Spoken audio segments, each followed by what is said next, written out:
Welcome, Maria, to another episode of Just a Spanish Phrase. Thank you, Renzo. What is just a Spanish phrase? What is just a Spanish phrase? Well, honestly, the title is a bit deceiving because it's so much more than just a Spanish phrase. But what we do here is take Spanish idiomatic expressions and dig deep into their origins, their common uses in day-to-day conversation, and the histories behind them, what makes them so interesting. Because these little phrases, these little bits of wisdom, I think they make language so interesting. They're always fun. And we do this in English, but we are the companion podcast of News in Slow Spanish, where all the content is in In Spanish. Spanish, of course. And there we have a huge catalog of idiomatic expressions with uses in Spanish and explanations in Spanish. So you pick what you want to do. If you want to listen to us in English, talk about one idiomatic expression in Spanish, this is the right place. If you want to practice your Spanish 100% in Spanish, like an immersion, go to newsinslowspanish.com. That's right. Immersion is the name of the game. But you know what? Why not both? Just listen to both.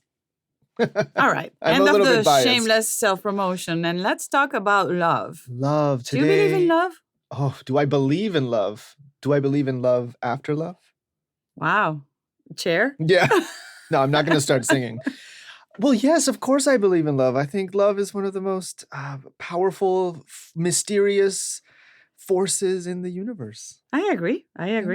And I ask you because today the expression we're using is very much related to love, but a kind of very specific kind of love. A specific- Romantic love. Oh, okay. So not the many different kinds of love. Romantic love.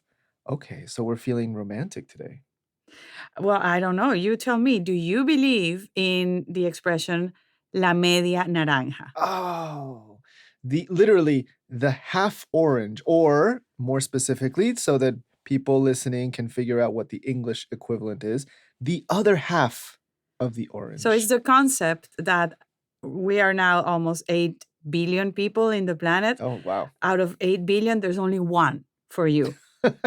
Seriously. Yeah, that's those odds. I don't like those odds. Not only that, there's only one for you, and you are a half. You are not a complete, entire, fulfilled human being. You have to be a half, and only that person is coming to complete you. And until you find that other half, esa media naranja, to complete yourself, you're incomplete. You just wander the world incomplete. Yes. That's horrible. It is. And I think that's the origin of the expression la media naranja. Yes. I think that the whole mythology around this concept, also known as soulmates, right?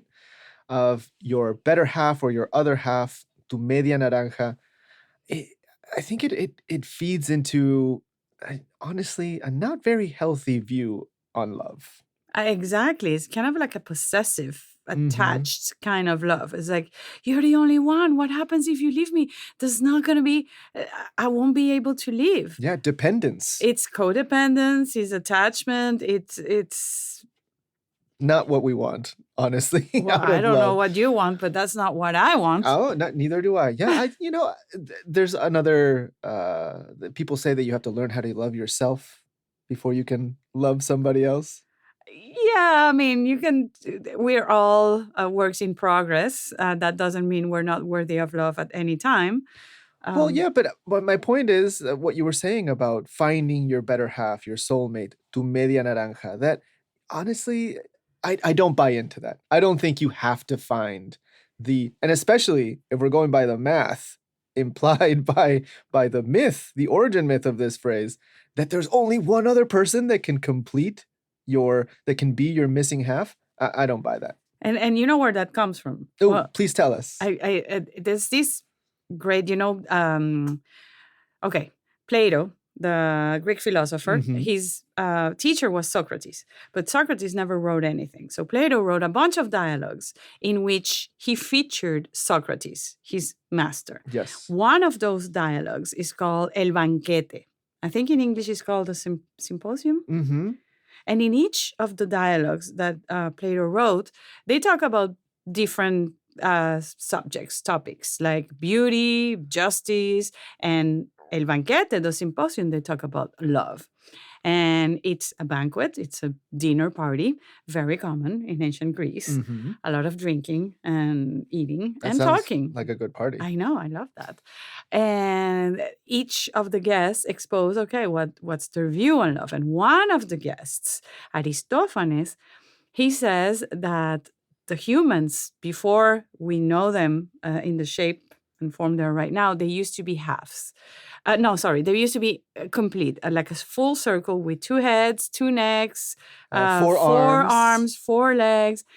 And they were so fulfilled, so powerful, so strong that they had the nerve to challenge the gods. Oh, yeah, it made the gods very nervous. I'd heard Yeah, about it's like, this. yeah. So Zeus. Yeah, Zeus. Zeus, Yeah. Zeus, we say in Zeus. Zeus. He's like, hey, these guys are growing too powerful. Let me divide them.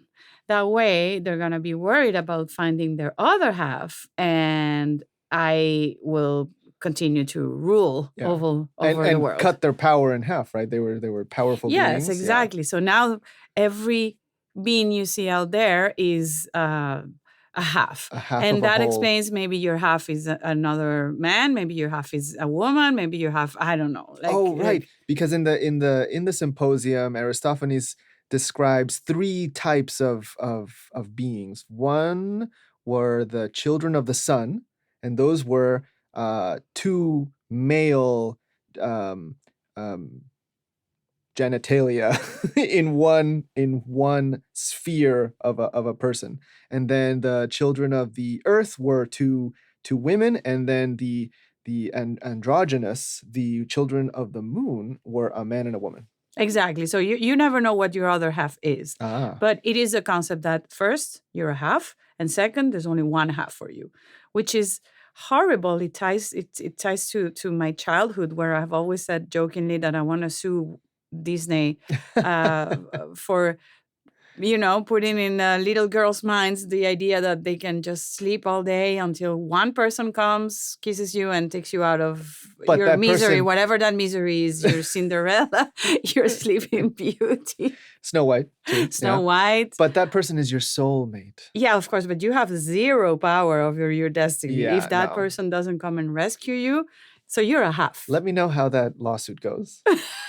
But yeah, so obviously here we are discussing the merits of this concept of the better half, la media naranja. But this phrase is still used today. I think it's very common when people are falling in love.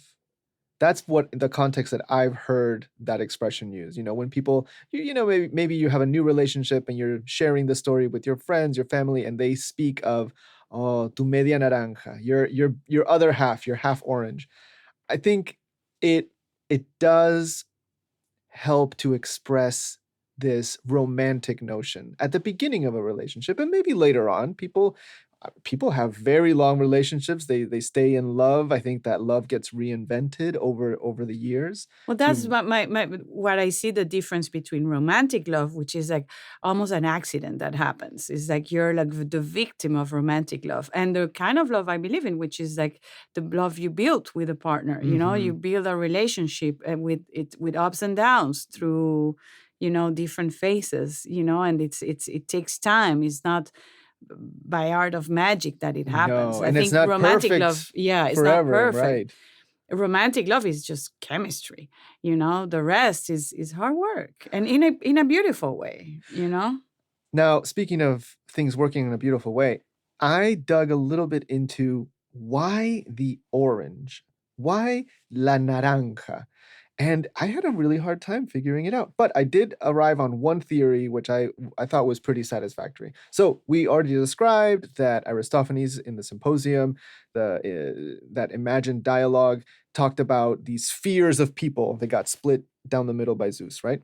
Well, at the time, the orange was one of the most perfectly spherical fruits.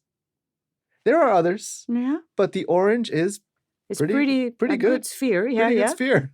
And that's it. Better That's than the why. apple. Better than the. So wait. So the half orange also comes from El Banquete. No, no, not necessarily that. In fact, to be perfectly honest, I don't know if they had oranges in ancient Greece at the time.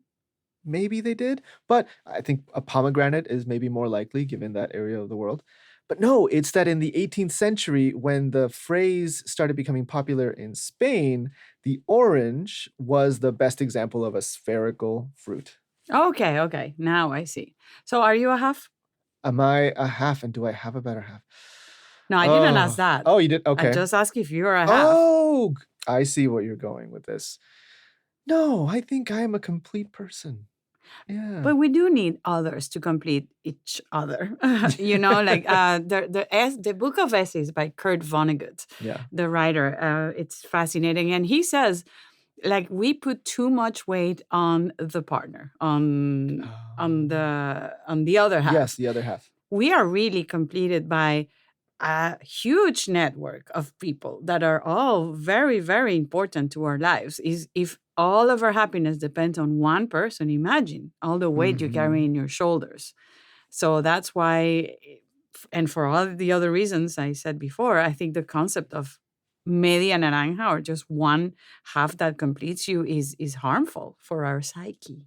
I completely agree, 100%. And, I think with romantic partners, looking at it as your other half, that makes sense. That there is a romantic notion, imagery to that, and I like it.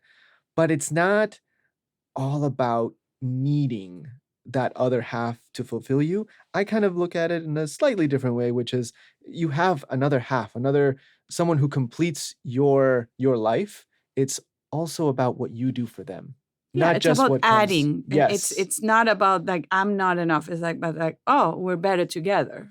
perfectly said. The sum of the parts is better. Exactly. So on that note, if you guys want to discuss love, Politics politics, Walt Disney, or whatever you guys want to discuss, and practice using expressions such as la media naranja. Come join 100% in us. Spanish, we have rooms in our website.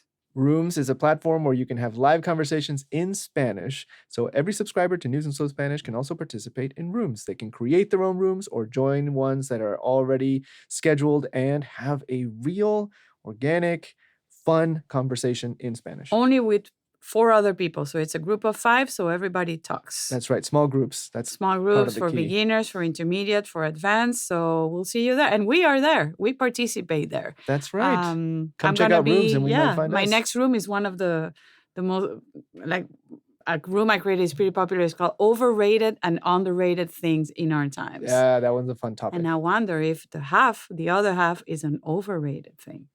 Oh, well, you'll have to wait until rooms to find out. Okay. And you'll have to wait until our next episode of Just a Spanish Phrase to hear the next expression that we'll investigate. Adios.